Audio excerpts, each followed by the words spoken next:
Muy buenos días, distinguidos amigos del canal El Momentum. Hoy tenemos un súper invitado. Tenemos al general Arias Matos, un ex general de la Policía Nacional, director de la Policía Nacional, un historiador, investigador, abogado, escritor, en fin. Tenemos tema para compartir con este distinguido invitado para no acabar.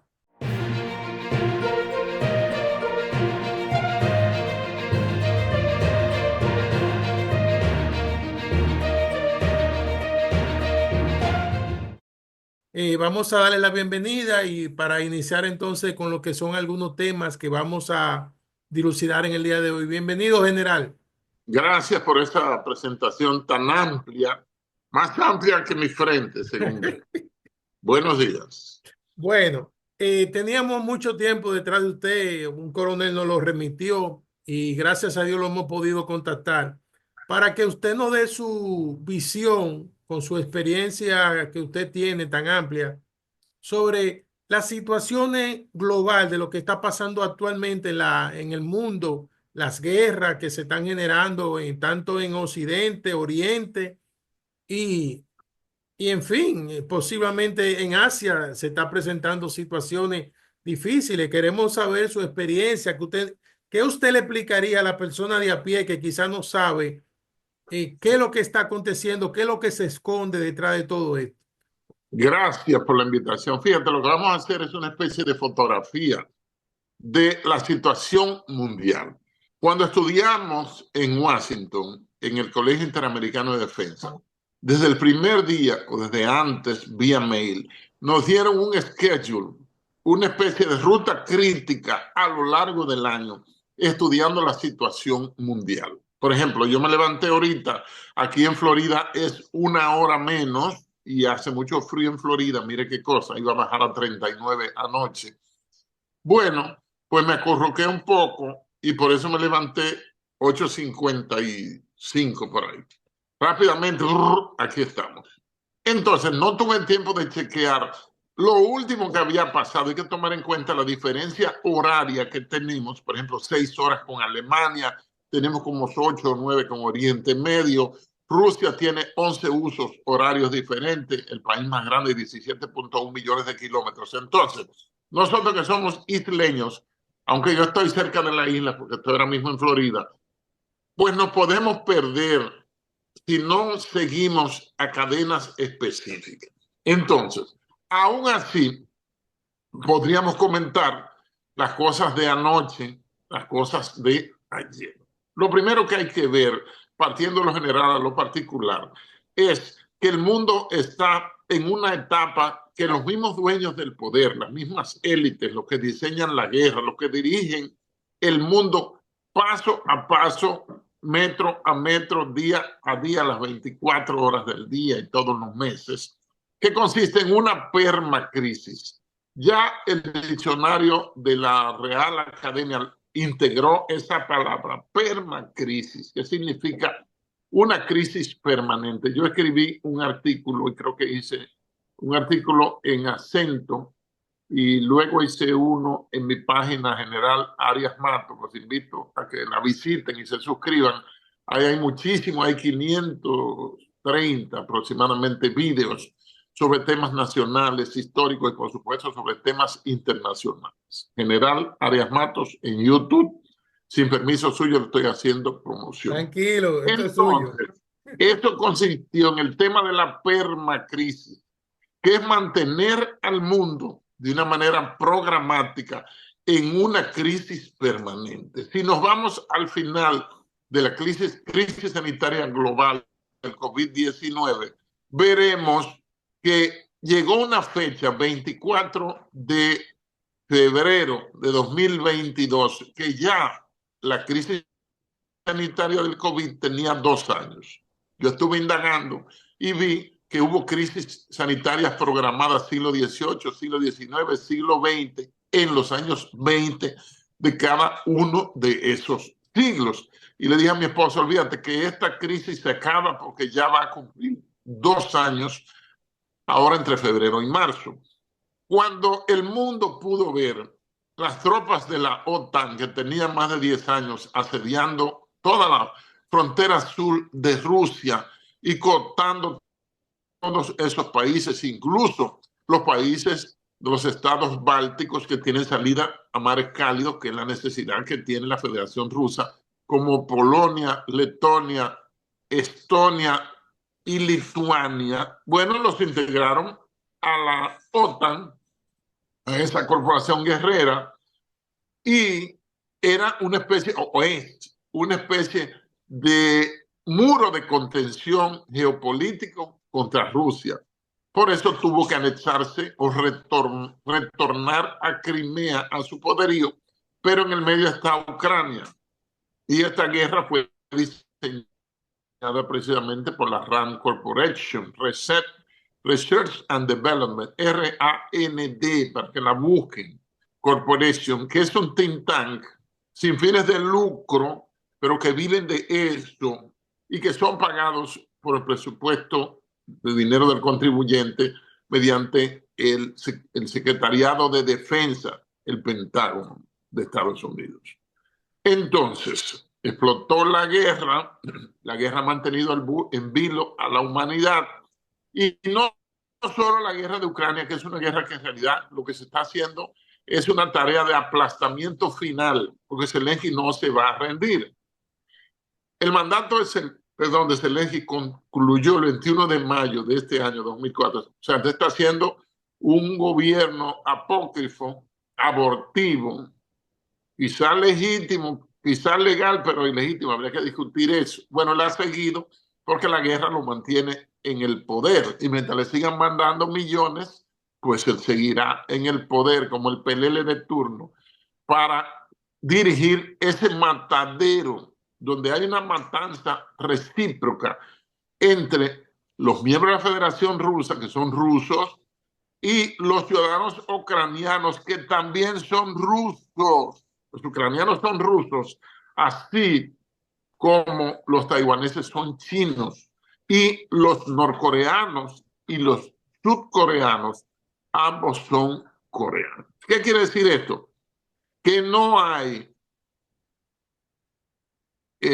afinidad, es la palabra, entre las fronteras geopolíticas que corta el poder imperial y las invasiones, y las fronteras culturales, históricas, civilizatorias, identitarias. Entonces, tenemos como los focos de conflicto en esta fotografía. Debemos mencionar, por supuesto, Ucrania, que es el más, podría decirse, antiguo. Después ha habido otros focos de combate. Eso es lo que llamamos el flashpoint, los puntos que están flasheando, que están hirviendo, que están ardiendo, que hay fuego en ellos, esos puntos geográficos, que son también puntos geopolíticos. Entonces, está la guerra en Ucrania, una guerra ya acabada. Ha habido una matanza recíproca, y la está viendo, de jóvenes soldados de Rusia y también de Ucrania. Hay jóvenes de ambos bandos que se están dando tiros, que se están mutilando, se están cortando pies, se están cortando manos para evadir la conscripción. O van y se presentan a la conscripción, ya tienen un estatus de soldados, tanto rusos. Fíjense que ambos países tienen conscripción obligatoria, servicio militar obligatorio. Y cuando ya están en el sistema, que ya han cobrado, pues ya son soldados, ya les dan las prerrogativas de un soldado, tanto ruso, tanto como ucraniano. Y entonces buscan la forma de herirse, de mutilarse, para evadir el matadero que está diezmando esta generación de ambos países. Sucede un problema cuando uno habla con esta claridad. Fíjense que estoy presentando ambos bandos. Sí. Cuando usted presenta datos, que es el objetivo que más me interesa siempre en mis análisis, pues hay gente que me han acusado de ser chino, de ser ruso, de ser pro-yanqui, de ser pro-haitiano, de ser pro de todo. El problema es que usted tiene que decir en sus análisis, tiene que ser dialéctico. Yo soy un seguidor de Hegel, que es el hombre que presenta algo que ya existía en el mundo. y es la dialéctica, que eso lo comienzan los pensadores griegos, pero él lo escribió con bastante conocimiento y establece que hay una tesis inicial. A esa tesis se contrapone una antítesis o antitesis. Del choque entre ambas posturas va a surgir una síntesis que es lo que se llama el status quo o el pensamiento quo, el pensamiento que está en el status. Entonces, usted presenta las falencias, virtudes y desgracias de Rusia y usted presenta las falencias, fortalezas y virtudes y desgracias de Ucrania, que siempre fue rusa, porque Ucrania, Kiev es la primera ciudad rusa cuando Oleg Novgorod en el año 862, siglo IX de la era cristiana, logró unificar en un imperio, en una génesis, no era un imperio, sino en un mandato, en un hegemón presidido por él, a los pueblos eslavos del norte y a los pueblos eslavos del sur. Entonces, al ver la historia y analizar la situación mundial, los noticieros muchas veces no son, de las cadenas más comunes, no son la mejor fuente, porque lo que hacen es venderte una propaganda que Putin es un nuevo Hitler, pero si tú investigas bien el nacionalismo de Putin, usted investiga su cabeza, creo que la mente en hielo todos los días. Sí, sí. Bueno, usted verá que para mí, no, nadie tiene que estar de acuerdo con eso, pero si usted disiente o quien sea que vea esta entrega de esta opinión que voy a decir ahora, usted lo que tiene que hacer es presentar datos antagónicos, una antítesis a la tesis que voy a decir, de que Vladimir Putin es el principal estadista en lo que va del primer cuarto del siglo XXI. Vladimir Putin. Pueden venir otros mejores. El segundo yo coloco al mandarín Xi Jinping, presidente de China. Ahí usted no tiene que pensar en malquerencias mediáticas construidas, sino analizar las cosas en frío, sin siquiera memorizar el nombre de quien es, sino decir, este hombre quiere el bienestar de su país. Por ejemplo, el caso de China, porque China y Rusia no están invadiendo a nadie. Ellos lo que quieren es que lo dejen progresar. Yo estuve en China hace 6 años y yo pude ver que todo el chino está puesto a algo y que hay un crecimiento imparable. Y que China, para China dominar el mundo es poderle vender a todo el mundo, es ser el taller del mundo, lo que fue el Reino Unido de Inglaterra en la segunda mitad del siglo XIX, cuando comenzó la revolución industrial. Entonces, siguiendo con los flashpoints y los nuevos flashpoints y los renovados focos de conflicto, bueno, ya hablamos de la guerra de Ucrania, que fue una invasión forzada para que Putin, Rusia, le abriera las puertas a la OTAN / Estados Unidos, 32 países, para ellos poder entrar. Esa apertura dio licencia de entrada, porque la víctima de las potencias ahí es Ucrania, pero no la víctima de Rusia solamente, sino que está siendo víctima de 32 países de la OTAN. Fíjense que según comenzó la guerra en Ucrania, con lo que Putin llama dulcemente la operación militar especial en Ucrania, que ya se ha convertido en un matadero y se ha convertido en una guerra internacional, porque Estados Unidos y Rusia están en guerra, pero tercerizada por la Organización Terrorista del Atlántico Norte, es decir, la OTAN, Organización del Tratado Atlántico Norte. Le han cambiado la T, fundada en 1949, en abril. Le han cambiado la T de Organización del Tratado, le han cambiado por Organización Terrorista del Atlántico Norte. Entonces, ya la guerra no es con Ucrania, sino que es en Ucrania, que ahí es que está el verdadero matadero. General, Entonces, sí. con su permiso, Mire, los conocedores de lo que son el lenguaje bélico, el lenguaje militar, vamos a llamarle así, establecen que en la geopolítica existe el cerco y el contracerco. Voy a citar lo que dice François Duarte. Cercar es una ley de la geopolítica a lo largo de la historia y hasta nuestros días. Eso lo estoy diciendo en base a lo que usted está estableciendo, que es lo que se quiere hacer con Rusia. Se está acercando Rusia. ¿Para qué? Para luego del acuerdo que se estableció en el 89 y 91 con George Bush padre, donde se acordó que esa OTAN no se iba, solamente iba a trabajar la parte del este y que se iba a encargar de la Que no parte. se iba a entender hacia, no, que no se iba a extender hacia el este, pero eso fue un acuerdo oral. Ahí no hay nada firmado. Y lo dejaron así y mire los resultados. La OTAN tenía 12 miembros en el proceso 89-92. Ahora tiene ¿cuánto? 32 32, países. 32 países que tienen que aportar el 2% de su Producto Interno Bruto. Entonces, ¿qué está Sí, pero pasando? no. Eso en teoría. Ellos Bueno, lo están pagando. en La teoría, mayoría no Estados pagan. Unidos que está llevando la mayor carga porque son la El potencia. 70.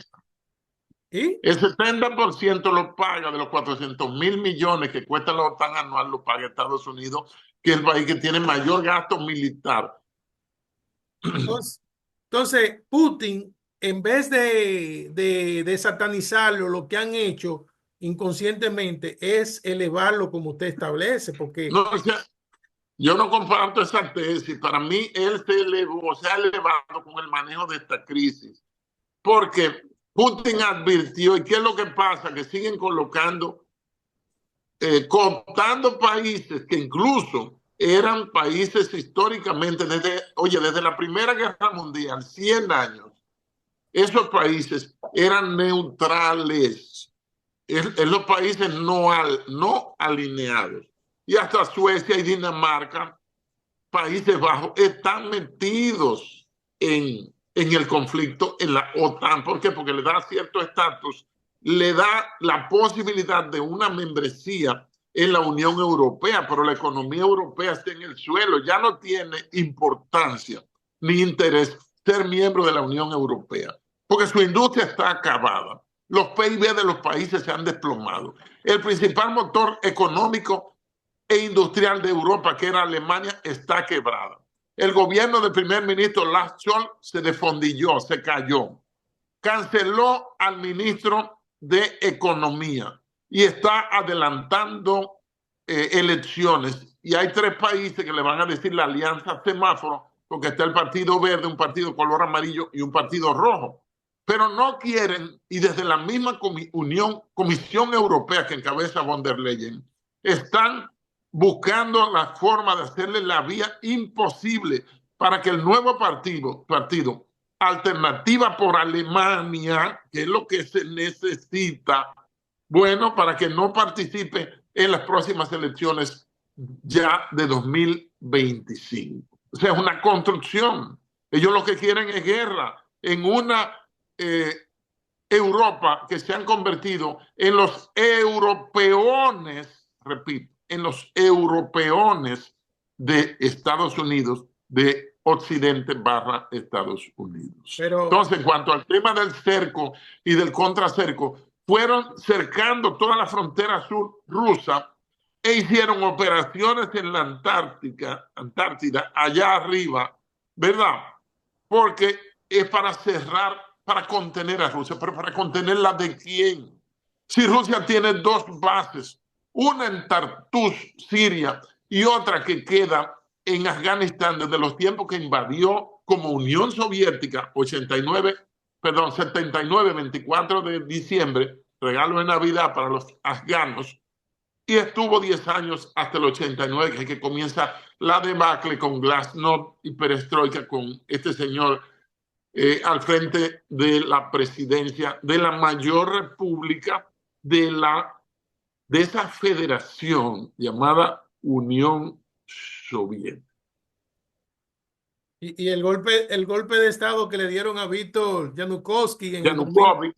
Sí, en el 2012 y 2013. No, porque esa guerra comenzó antes. Sí, Esa guerra arranca. El problema es que nos quieren vender y las personas que no tienen capacidad analítica solo ve los hechos como noticias, ¿verdad? Usted tiene que verlo como procesos históricos si quiere profundizar e incluso tener la capacidad de los datos históricos, los datos del presente. El presente es una construcción del pasado, quierase o no, y se puede proyectar a futuro en un ejercicio de perspectiva estratégica. Usted agarra qué podría pasar, en qué pie estaríamos parados a junio de 2025, un short term, un corto plazo. Es decir, ¿qué pasaría?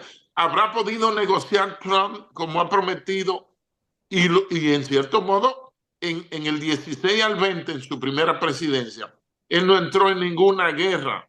Él dice, hay guerra con Kim Jong-un, yo voy y lo visito. Hay guerra y tensiones con Rusia, somos amigos, yo voy y lo visito y hablamos.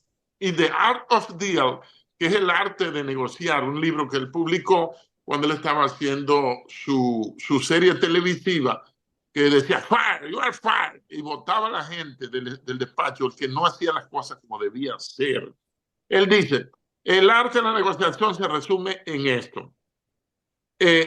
Al pequeño lo aplasto y con el fuerte me siento a negociar. Porque si tú tienes capacidad nuclear, Estados Unidos en este caso, tú no vas a mandarle un bombazo a un país, a un estado que también tiene capacidad nuclear. Pero a un chiquito sí, a un chiquito yo lo aplastan. Y ojalá no se llegue como estamos en esta especie de antesala nuclear. Entonces, la teoría del cerco es para contener el supuesto avance, pero que se ve generalmente en términos militares, pero que Rusia tiene dos bases fuera. Ahora mismo están actuando en el nuevo foco de crisis, que sería el segundo, después de, porque estaba haciendo un paneo sobre los principales flashpoints, ya hablamos suficiente de Ucrania, y ahora no podemos rodar para el más fresco que hay, que es la revolución en Siria, que comenzó en 2011, en esas guerras de exportación que hizo el presidente Bombing,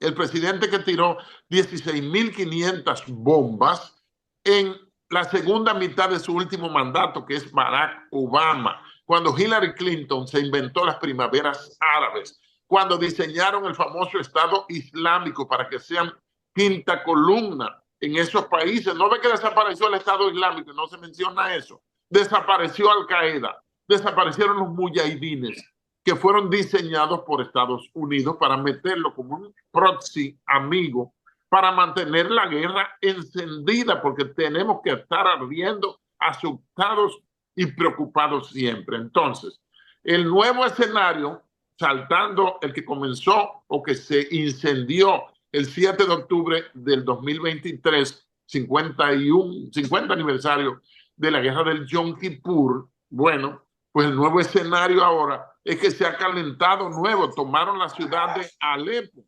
unos guerrilleros que ellos los llaman rebeldes. Lo que le ponen el título de rebelde son los terroristas. verdaderos malos. Los verdaderos malos, si vamos a hablar de malos y buenos, son precisamente los rebeldes. Así dice, los rebeldes hutíes. ¿Y por qué no dice los nacionalistas comandados por el señor Houthi, que es un guerrillero que opera en la clandestinidad? Ni siquiera usa celular, ni quiere celular cerca de él, porque fácilmente le meten un dron o le meten un misil.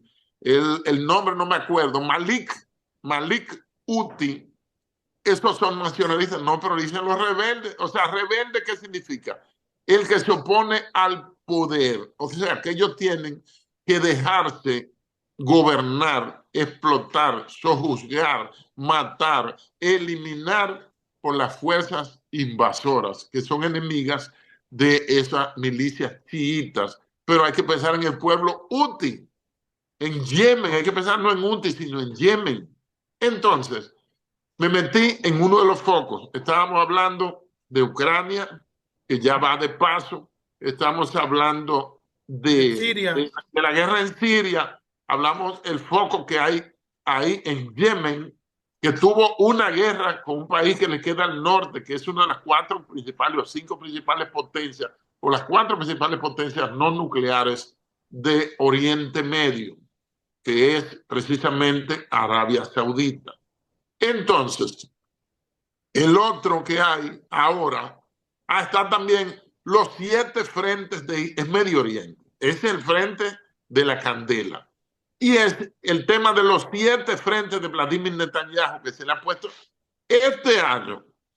Hace de 3 meses para acá, el Estado de Israel ha tenido los principales reveses de su historia reciente, es decir, a partir de su creación mediante la resolución 181 bis de noviembre del 47 y su proclamación en el acto de recibo del sábado del viernes 10 de mayo de 1948. Ha tenido los principales reveses. Y ahí nos metemos al foco de Palestina, porque nos dicen Gaza, Gaza es Gaza Strip, es la franja de Gaza, que la quieren borrar, porque en el mar, ahí mismo, hay una riqueza gasífera tremenda y petrolífera que Israel quiere explotar. Entonces, estamos en los 7 frentes. Vladimir Netanyahu, primer ministro que le rompió el récord de duración en el poder al fundador del Estado de Israel, al famoso David Ben Gurión, el cachorro de león, que gobernó del 48 con la proclamación del Estado israelí, el Estado sionista, hasta el 63, 15 años. No le fue bien esas últimas elecciones, él ganó por poco margen, agarró y se fue. Él había sido militar del batallón hebreo de las tropas de ocupación británicas durante el mandato sobre Palestina completa, que es resultado de la partición del mundo después de la Primera Guerra Mundial. La influencia del Imperio Británico fue tan grande que una compañía, la Arabian Oil, Aramco, es la que tiene que ver con la fundación de la Arabia Saudita contemporánea de 1920 para acá, porque son países milenarios. El mismo Israel, no como Estado, con esa forma reciente de gobierno que apenas tiene 76 años, 75, 76 años, del 48 para acá, pero Israel es milenario porque se pierde en la historia bíblica que tiene 6.000 años. Entonces, Israel tiene ahora 7 frentes. Tiene un presidente que su mandato está gastado, que tiene serio cuestionamiento por corrupción, tiene 3 casos abiertos. Ayer, él tuvo que comparecer, ayer lunes, a una corte en un búnker subterráneo, porque a él hasta le atacaron su propia residencia allá en Tel Aviv. También tiene una división interna. La sociedad israelita, el Estado israelí, que tiene unos 8 millones en su territorio, que es como del tamaño de Haití, 22 a 24.000 kilómetros cuadrados. Incluso Google no te da la cantidad exacta, porque los judíos se están peleando por tierra desde el Éxodo en la Biblia, segundo libro de la Biblia, desde que salieron de allá de Egipto. Entonces, tiene también 7 frentes de batalla, una enemistad con el ministro de Defensa, el general Yoav Galán, lo quitó, puso otro a su favor, Sí. y lo de él es mantener la guerra, y ha cometido un error grave. Si tú te peleas con todos los frentes, no vas a tener forma, porque cuando tú estés atacando un frente, va a tener como 3 enemigos en retaguardia, enemigos a la derecha, enemigos a la izquierda y enemigos al frente. ¿Qué hicieron? Sus propios generales, su propio ministro de Defensa, Yoav Galán, le dijo que es un carnicero, ha matado muchísima gente. Ambos tienen un enorme cementerio de muertos, por supuesto de muertos, a sus espaldas.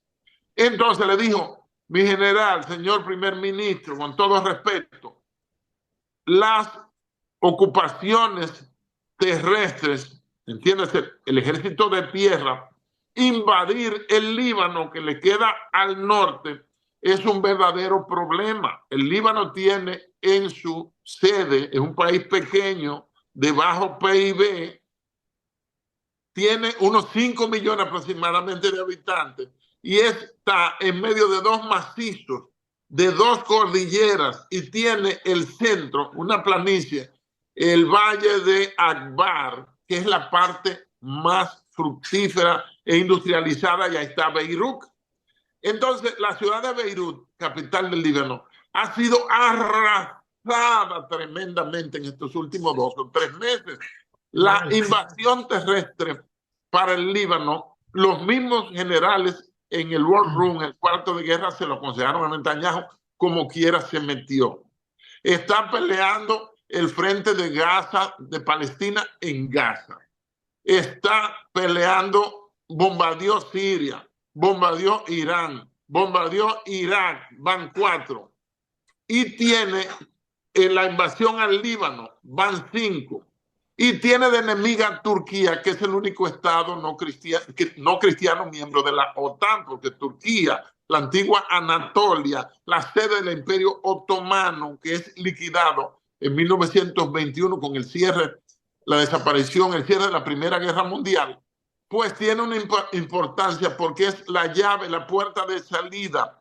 Es un país transcontinental entre Europa, la Europa profunda, y Asia, que es para ahí que se ha movido el mundo luego de una Westfalia en 1648, Sí, sí. una Hispalia, que son los tigres orientales, que son los países que están creciendo, que quieren paz, que quieren desarrollo y que están en número 1 en muchas tecnologías. China está adelante en identificación facial, en Pérez. robótica, en mecatrónica, en todas esas cosas. Y China tiene un proyecto, Made in China 2020-2025, General. que va a consistir en tener la autonomía, la autarquía en cuanto a la construcción de chips, porque Taiwán produce el 36%, pero esos chips son de Estados Unidos, porque Taiwán es un estado de probeta, cuya soberanía no lo reconoce China, no lo reconoce Italia, no lo reconoce Francia, no lo reconoce Estados Unidos, ni la misma China, por supuesto, ni Rusia lo van a reconocer. Entonces, ahora el Estado de Israel, vuelvo a Israel, que es la mecha de Oriente Medio, con la sola proclamación del Estado de Israel, 10 de mayo del 48, se incendió la mecha y jamás ha habido ni habrá paz hasta la llegada del Mesías, de Yeshua Mashiach, hasta que él regrese, créalo usted o no, sea usted agnóstico, sea usted incrédulo, que usted crea, eso es lo que va, General. en que está escrito. Hasta eso seguirán matándose. No habrá paz, y menos en Jerusalén, que es la sede religiosa de 3 países, de 3 religiones que son monoteístas. La fe judaica, la fe islámica fundada en el 632 de la era cristiana, una religión prácticamente nueva, y el cristianismo. Yo descubrí, no hace un año, que del muro, que es la fence, que es la verja trasera de lo que era el muro del templo destruido en el año 70 de nuestra era por el general Tito, hijo del emperador romano Vespasiano, esa fence, esa valla, ese muro que queda, del muro de las lamentaciones a la mezquita del Domo Dorado, que fue cubierto por Saladino de oro en el año 700 por ahí, hay menos de 1 milla de distancia. General. Y hay ciudades en Israel que son binacionales, como el caso de la misma Haifa y de la ciudad de Lodi, donde han convivido por miles de años musulmanes y judíos. Con el permiso, general, prácticamente estamos ya agotando la fase final. Y como este público, tenemos esto, usted y yo y otros más, estamos tratando de crear conciencia a esta sociedad general que quizás no sabe la importancia de lo que O usted quizás no sabe. no Porque la sabe. mayoría de la gente no sabe lo que está pasando. Ahora, y el riesgo que tenemos que de un momento a otro tiembla el mundo de arriba abajo. Mire, Si una de general, esas potencias suelta voluntariamente o se le zafa un tiro nuclear. yo en ese sentido, yo estoy un poquito preocupado. ¿Usted sabe por qué? Porque las dos principales entradas que tiene el país es turismo y remesa. Y estos problemas, estas situaciones van a repercutir tarde o temprano en esas dos columnas vertebrales de la economía. Y como usted establece, tenemos que ser fríos porque a usted y a mí no nos van a vender esa película de Esa Occidente. narrativa Esa pendeja. narrativa de Occidente donde el dato mata el relato. Usted ve que en un periódico le dicen que son reverde y en otro periódico le dice que son terroristas. Entonces, Ajá, uno no sabe, general, de qué es lo que se está hablando, pero el que sí maneja estas informaciones y que ve esta cosa, que por ejemplo, yo me llevo del general alemán Jim Warren, que él establece que esta situación hay que verlo el bosque entero. Usted no puede ver solamente ver el árbol, porque como sí. usted estableció anteriormente, todo se remonta hacia atrás. Y si usted quiere entender el presente, obligatoriamente tiene que remontarse al pasado. Gracias a todos por haber escuchado esta exponencia del el general Arias Matos, el cual agradecemos su infinito tiempo que valoramos y agradecemos por todos esos conocimientos, hasta esas experiencias que nos ha podido permitir entender, conocer un poquito más. Gracias a él, sigan su canal, General Arias Matos, en el canal de YouTube. Y lo mismo hacemos con nosotros. Si ustedes entienden que esto le dé servicio, si le ha beneficiado, si le sirve para algo, le agradecemos que solamente contribuyan con suscribiéndose y comentando. Y como siempre decimos, abrimos la puerta a toda aquella persona que entienda que tiene algo que aportar, un tema específico que le sirva a la sociedad. Nosotros estamos abiertos aquí en el canal El Momento. Gracias a todos por su tiempo. Bye.